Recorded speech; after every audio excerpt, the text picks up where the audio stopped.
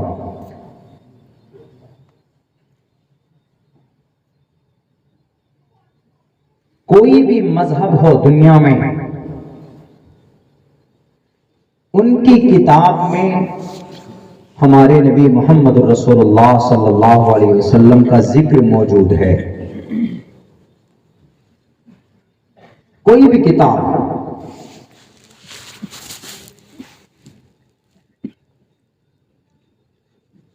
لیکن اس کے برعکس مثال کے طور پر بھارت میں سناتن دھرمی ہمارے ہندو بھائی بستے ہیں، ان کا ایک مریادا پرشوتم شری رام چندر جی لے لیجئے، شری کرشن جی لے لیجئے، گنیش جی لے لیجئے،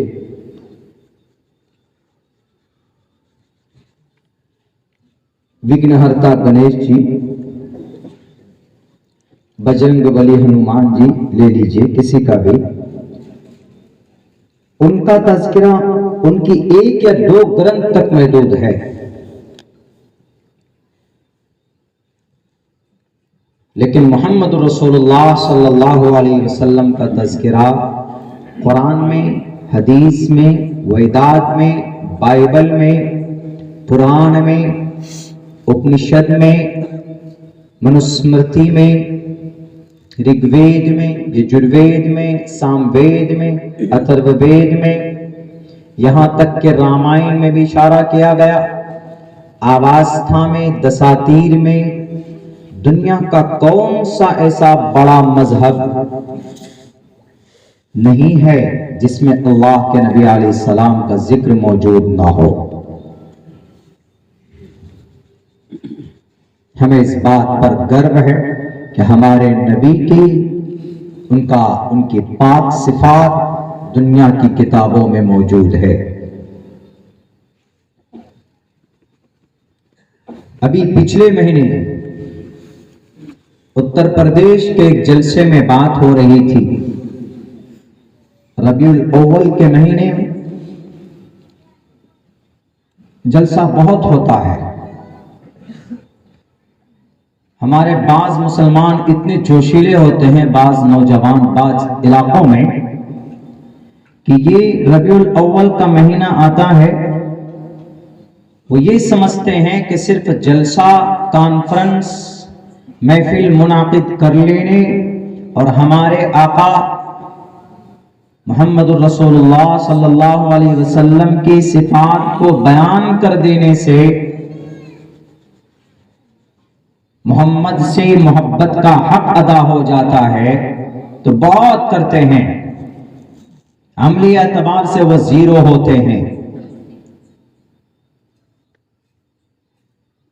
بلکہ دلی کی سرزمین پر ابھی 13 تاریخ کی بات ہے، وہاں پوچھا، انہوں نے کہا کہ مولانا آپ نے اپنے تقریر میں ایک بات کہی کہ اللہ کے نبی کو اللہ تبارک و تعالی نے پوری کائنات کے لیے، پوری مانو جاتی کے لیے مانوتا دے کر بھیجا، اور نبی کی ایک بات سمجھ میں نہیں آئی کہ اس کائنات کے لیے دونوں جہان کے لیے محمد ابن عبداللہ محمد الرسول اللہ صلی اللہ علیہ وسلم رحمت کیسے ہیں مجھے سمجھایا۔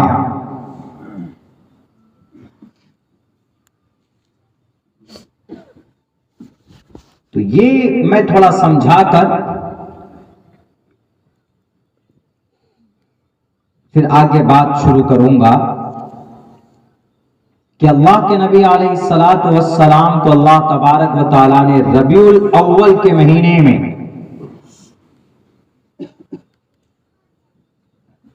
نوجوانوں ہمیں پتہ ہونا چاہیے ربیع الاول کا مہینہ تاریخ میں اختلاف ہے، آگے پیچھے ہے،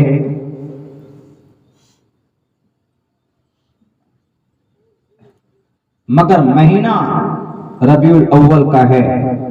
اب سے تقریباً 1493 سال پہلے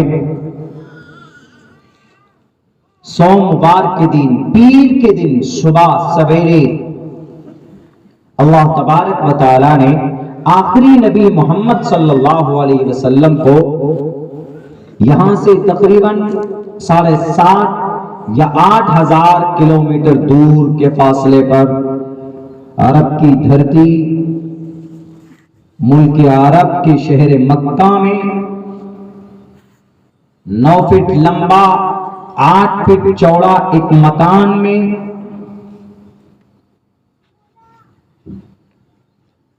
ہندوستانی ٹائم کے حساب سے 6:50 پر اور عرب ٹائم کے حساب سے 4:20 پر محمد رسول اللہ صلی اللہ علیہ وسلم کا جنم ہوتا ہے 22 اپریل 571 عیسوی کو۔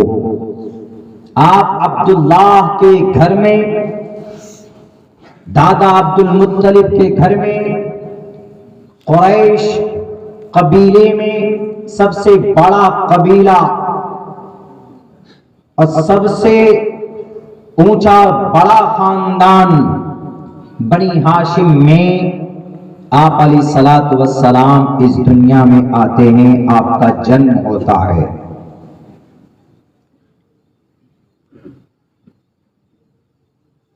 قرآن و حدیث، سیرت اور تواریخ کی بہت ساری کتابوں میں آپ کے جنم کا تذکرہ ہے، لیکن دنیا کے اندر اونلی تنہا اللہ کے نبی علیہ السلام ہے جن کا چرچا، جن کی پیدائش کا تذکرہ سنسکرت لینگویج میں بھی موجود ہے۔ یقیناً ہم مانتے ہیں کہ اللہ کے نبی پیدا ہوئے آمنہ کے کوکھ سے۔ آپ علیہ السلام کے ابا محترم کا نام نوجوانوں یو شوڈ ٹو نو، آپ کو پتا ہونا چاہیے، عبداللہ۔ آپ کے امی کا نام آمنہ، آپ کے دادا کا نام عبد المطلب۔ محمد رسول اللہ کے پیدائش سے پہلے آپ کے ابا کا انتقال ہو چکا تھا۔ سفر میں گئے، تجارت کے غرض سے وہیں پر آپ کا انتقال ہوا۔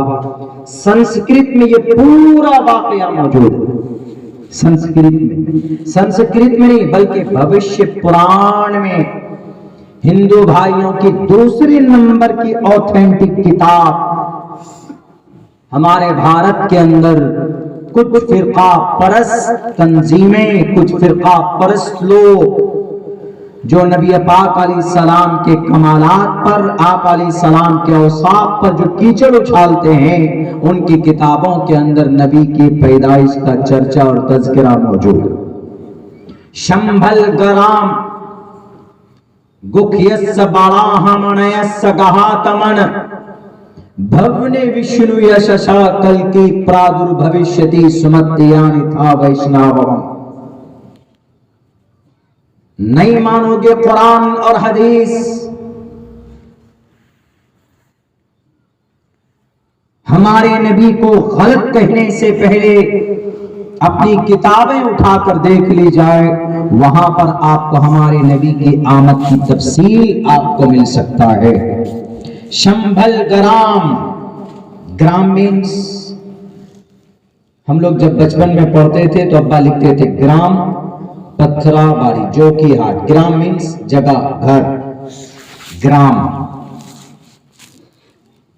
سنسکرت میں بھی یوز ہوتا ہے اور اردو اور ہندی میں بھی استعمال کرتے. شمبھل امن، اور مکہ کا نام دار الامن ہے کہ نہیں؟ والتین والزیتون وطور سینین وهذا البلد الامین، اس امن والے شہر کی قسم کھا کر اللہ تبارک و تعالی نے اپنی بات آگے رکھی. شمبھل گرام گکھیس براہمنیس، اونچے خاندان قبیلہ قریش میں براہمنیس،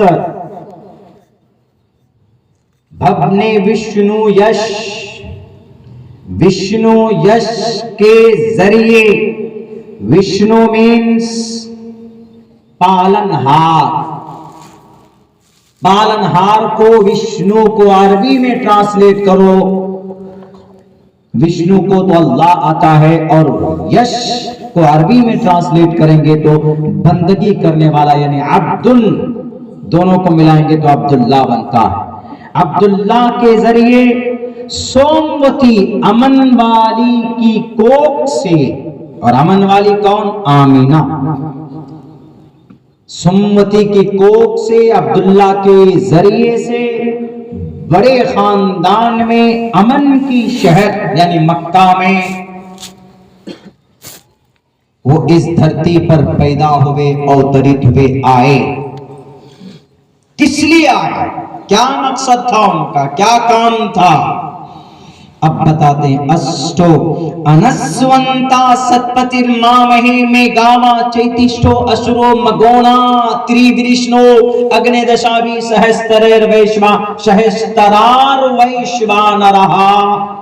اور نسونتا حق باتوں کو پروسیڈ کرنے کے لیے، فارورڈ کرنے کے لیے.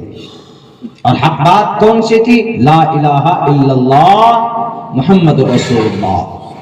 یا ایھا الناس قولوا لا الہ الا اللہ تفلحوا، اس کام کو آگے بڑھانے کے لیے.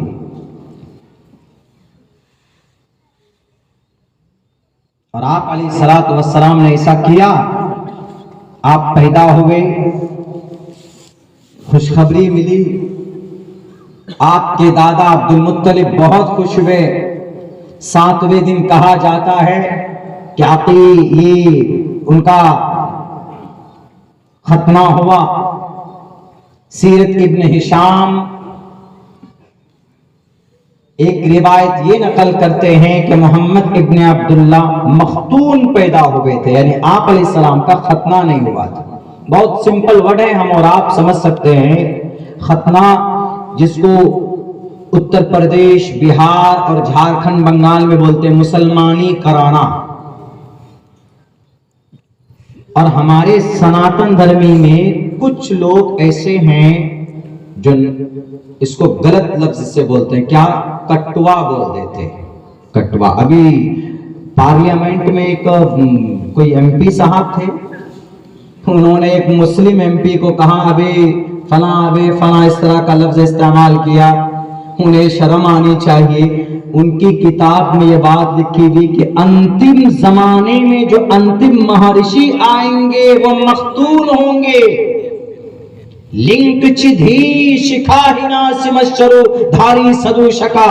ہمارے نبی کے ختنہ کا تذکرہ ممبر آف پارلیمنٹ صاحب آپ کی کتاب میں. پہلے پڑھ لیتے تب جا کر الٹے سیدھے بکتے. ان پڑھ گوار لوگ کرسی پر بیٹھ جاتے ہیں، نہ انہیں دھرم کا پتہ ہوتا ہے، نہ انہیں ایشوریہ گرنتھ کی نالج ہوتی ہے، نہ انہیں بھارت کے سمویدھان کے دفعات انہیں معلوم ہوتے ہیں.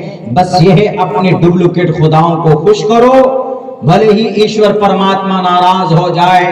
مہاتما رشی منی کی ہسٹری کیا ہے، تاریخ کیا، ان کو ان سے کوئی لینا دینا نہیں. سیرت ابن ہشام نے لکھا کہ آپ علیہ السلام ختنہ کیے ہوئے اس دنیا میں ختنہ نہیں ہوا. لیکن ابن قیم نے یہ بات لکھی ہے کہ نہیں، محمد کا ختنہ کیا گیا آپ علیہ الصلوۃ والسلام کے اس ختنہ کا تذکرہ